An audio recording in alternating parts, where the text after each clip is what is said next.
Hello and welcome to this video on PHP 2. In this video we're going to do the update1 coding, and so we will create another method in our database service. So let's start by copying some code from our previous work and we'll paste it in as a starting point. Now we have to define what our results are going to be, so ID and person are the two parameters. So ID is the person number to update. And we are going to return a true or false, and we also have to have another defined thing. So person is the item to change. So since we're going to be using a person object here, we could either define it as an array, or maybe better is if we were to just to create a person object in our application. So let's make that way. Let's go to new file and choose PHP, and we're going to create this thing as person. And the class we're going to use as our model that we can pass data with. So let's see, class person. So let's create some items here. Let's say we're going to do private as an ID, and then we're going to have another which was called first name, and then the other was last name. So for these getters and setters, we can manufacture those automatically. Let's choose generate getters and setters. And let's select all of these and click OK.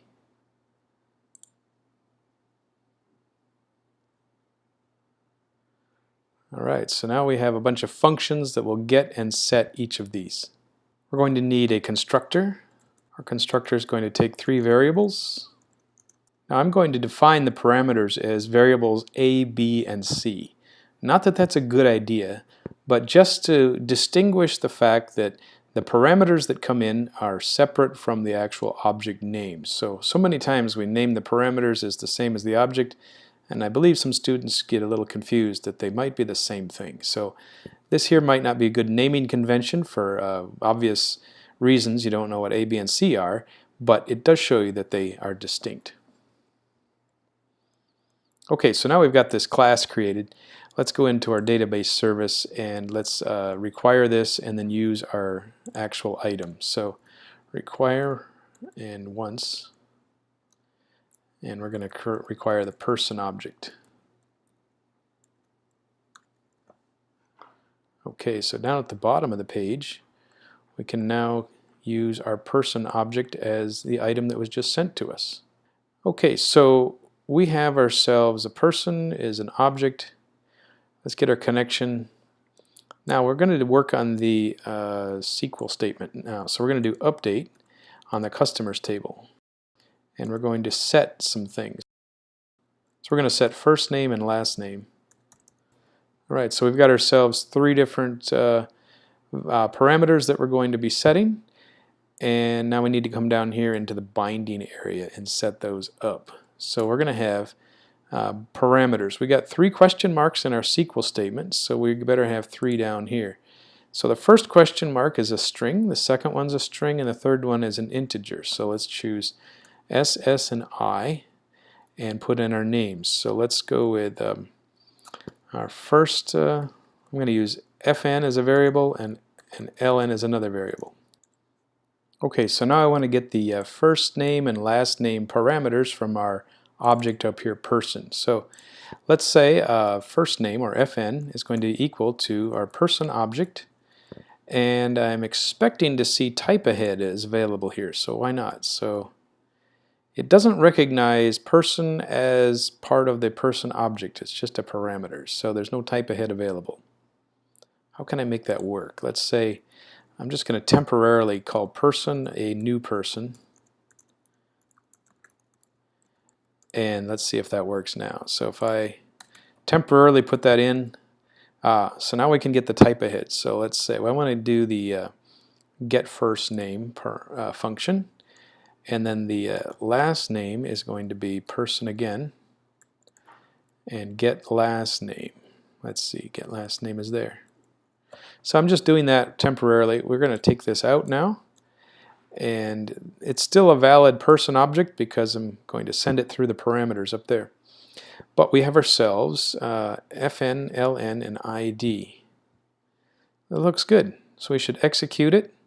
check to see if the number of rows has been more than 0, and away we go. So I think the code here will work. Let's go into our testing, and we're going to now create a new object here. So let's create a new person, and let's send him as an update. So we first of all have to include our person object. I'm going to, I think I just added this between the videos. We're going to put a horizontal rule to separate with a line. And let's do some updates on a person. So let's create a new guy, and he is a new person. So let's create a fictitious person that we're going to change. So Howard Hughes comes to mind. So I want to make a change to, let's say, person number 1 in the list. So first of all, I'm going to print the person's name, make a change, and then print it again. So I want to get by ID the person 1. And let's see, we're going to do a change and then print that same person to see if there was any changes actually made. Now in between here is the change part. So let's do a U and update person. So we're going to do an update 1. So his ID number, we're going to update number 1, and we're going to send him the new guy. All right. We print it again, and we should see the difference. Now, as our code shows, nothing actually changes with this ID. So this 100 here is just a random number, and it doesn't really affect anything in here, because the only updates that I'm creating are with these parameters on first name and last name. So let's come to our application testing and refresh the page. Let's scroll down. It says here, array, the person 0 was Tim Cook, and it is now set to Howard Hughes. So it looks like the updates are working. Let's see if I can go into my database application and re-browse. Tim Cook changes to Howard Hughes, and we have got ourselves a success. Oh, look at there. I got the age column. I haven't actually updated anything with age. Well, maybe I can leave that to you as well. So, well, I guess age has to be included. So I forgot a lot of things here. I'm going to have to add another parameter for age, another constructor item, another getter and setter, and then the user data service is going to have another column. So there's your homework. Fix the age issue so that way when we have our update, we have a correct property for the age.